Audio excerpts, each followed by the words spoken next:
17 Agustus kemarin, kehebohan terjadi di Probolinggo. Bayangkan betapa kagetnya ketika jenazah yang telah dinyatakan meninggal hidup lagi saat dimandikan. Gadis bernama Siti Masfufah Wardah sudah dinyatakan meninggal pukul 6 pagi. Ajaib, ia hidup lagi sekitar 1 jam.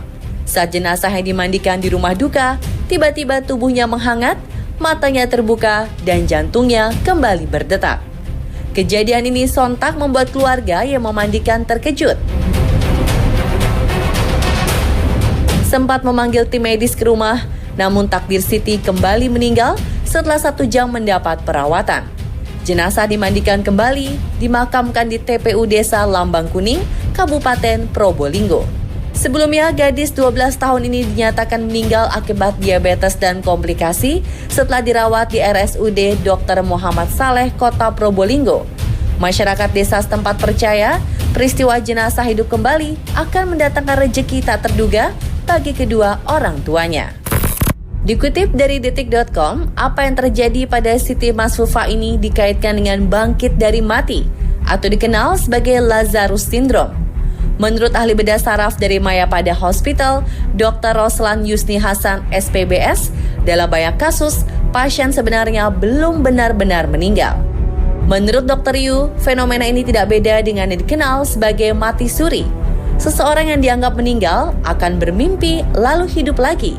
Sedangkan pada Lazarus Syndrome, mimpi semacam itu bisa hadir dan bisa juga tidak. Berbeda dengan Siti Masfufah yang mengalami Lazarus Syndrome, mereka yang mati suri banyak yang tetap hidup seperti layaknya manusia normal. Umumnya saat fase mati suri, mereka mengalami kejadian spiritual yang menjadi titik balik mereka untuk berubah menjadi pribadi yang lebih baik. Ternyata pemirsa, meski langka terjadi, kejadian jenazah bangkit dari kematian semacam ini bukanlah yang pertama di dunia. Juni 2009, seorang pria di Inggris bernama Michael Wilkinson mengalami serangan jantung dan ditemukan pingsan di tempat tidur oleh ibunya. Ia sempat dibawa ke rumah sakit, tetapi dokter tidak dapat menyelamatkan nyawanya. Pihak keluarga sungguh kaget saat pria 23 tahun ini tiba-tiba hidup kembali setengah jam setelah dokter menyatakan meninggal. Lalu pada akhirnya ia benar-benar meninggal. Dokter menyatakan Michael mengalami sindrom Lazarus yang sangat langka dan tercatat baru 38 kasus di seluruh dunia. Februari 2010, pekerja rumah duka di kota Cali, Kolombia dikejutkan oleh perempuan berusia 45 tahun yang tiba-tiba bergerak dan bernafas lagi ketika akan dimakamkan. Dokter setempat menyebut wanita tersebut mengalami fenomena Lazarus Syndrome.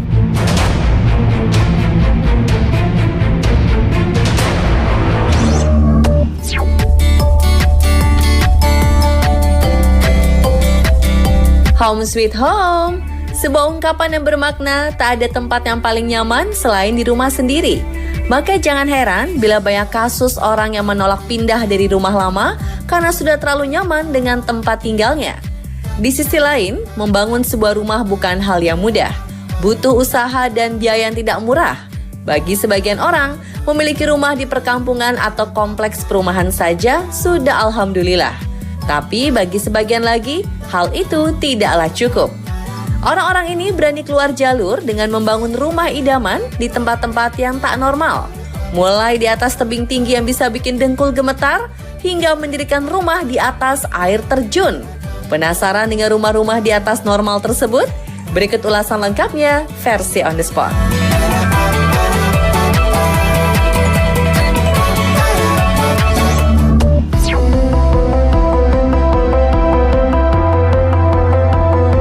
Jalan raya sudah tentu menjadi jalur lalu lintas kendaraan.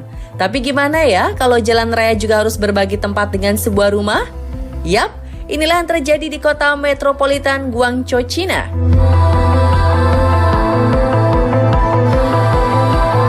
Rumah paku atau dalam bahasa Mandarin disebut Dingzehu menjadi nama bagi rumah milik Liang, seorang warga di sana.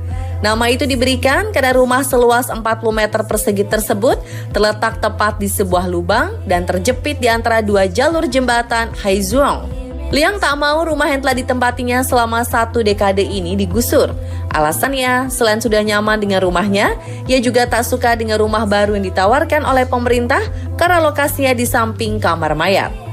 Alih-alih merasa terganggu, sebaliknya wanita ini merasa tenang, senang, bahkan nyaman dengan suara bising lalu lintas di atas rumahnya.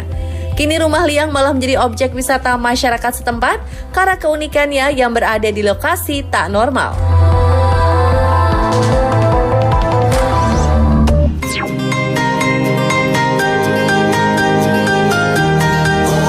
Siapa di antara Anda yang suka mendaki gunung-gunung tinggi?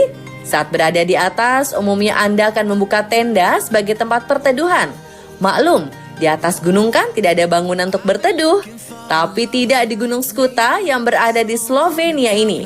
Di atas ketinggian 2.532 meter dari permukaan laut, bertengger sebuah kabin dengan pemandangan awan di depan mata.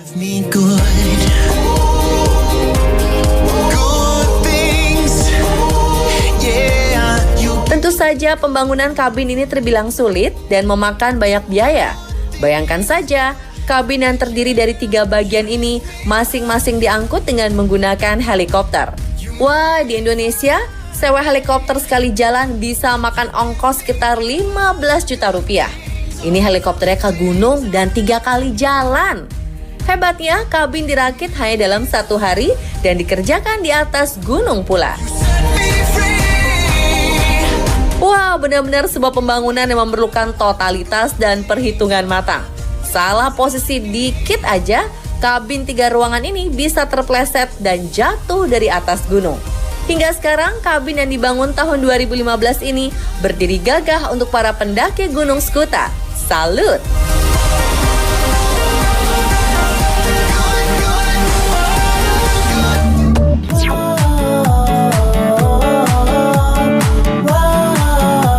Indonesia dengan keberagaman budaya dan suku menyimpan banyak cerita yang belum tentu semua orang tahu. Seperti keberadaan suku Korowai ini.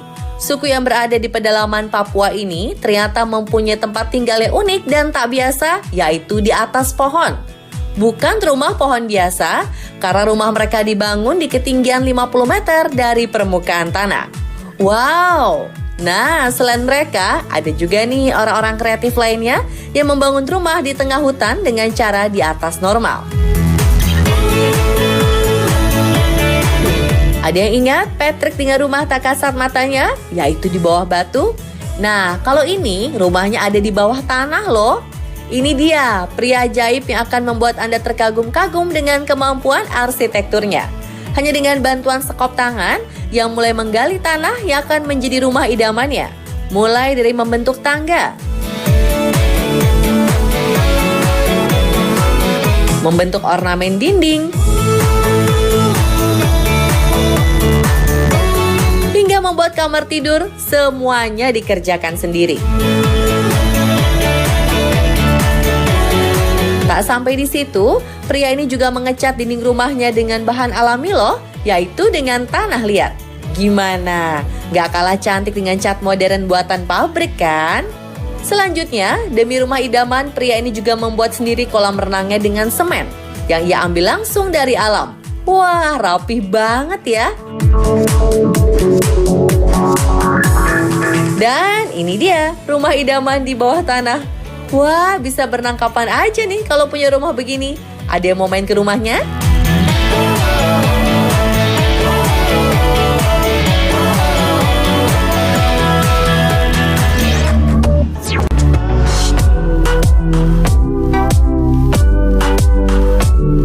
Banyak orang lebih memilih untuk tinggal di hunian yang jauh dari keramaian ketimbang berada di tengah-tengah kota. Rumah satu ini punya konsep unik untuk mencari ketenangan. Karena tak hanya di tengah hutan, rumah ini juga berada di atas air terjun. Ini dia Falling Water mahakarya Frank Lloyd Wright, sebuah rumah yang menjulang dari atas air terjun Bear Run di daerah pegunungan Allegheny, Pennsylvania, Amerika Serikat. Dengan material beton bertulang baja, rumah 3 tingkatan dibangun pada 1936 hingga 1939 ini berhasil membuktikan ketangguhannya. Tetap berdiri kokoh meski 80 tahun hidup bersama air terjun. Wih, keren nih arsiteknya. Kala itu, demi membangun rumah seindah dan sekokoh ini, Wright rela merogoh kocek hingga $155.000 Amerika Serikat atau kala itu setara dengan 1,9 miliar rupiah. Jika dihitung dengan kurs saat ini, biaya pembangunan Falling Water mencapai 35 miliar rupiah. Wow, fantastis sekali ya pemirsa. Kalau di Indonesia sudah bisa beli rumah di mana ya?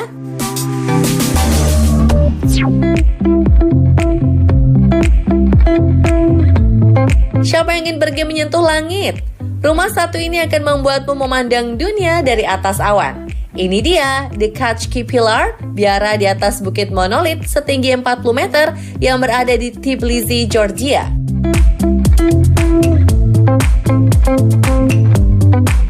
Tak hanya terpencil, biara yang dibangun pada 1993 ini juga memiliki akses masuk yang tak kalah ekstrim. Buat yang mau berdoa di sini, Anda harus menapaki ratusan anak tangga dari logam tipis yang menempel di dinding monolit. Wah, bisa jadi atlet panjat tebing nih kalau berdoa di Kachki Pillar. Tapi sejak 2018 lalu, dilansir dari CNN, masyarakat sudah dilarang untuk naik ke atas lagi. Dan untuk menjaga kesucian Kachki, hanya para pendeta saja yang bisa naik untuk berdoa. Untuk makanan, masyarakat sekitar mengantarnya dengan menggunakan tali yang diangkat naik dengan menggunakan katrol. Kalau tinggal di Kachki Pillar, jadi serasa hidup seperti Rapunzel di menaranya ya.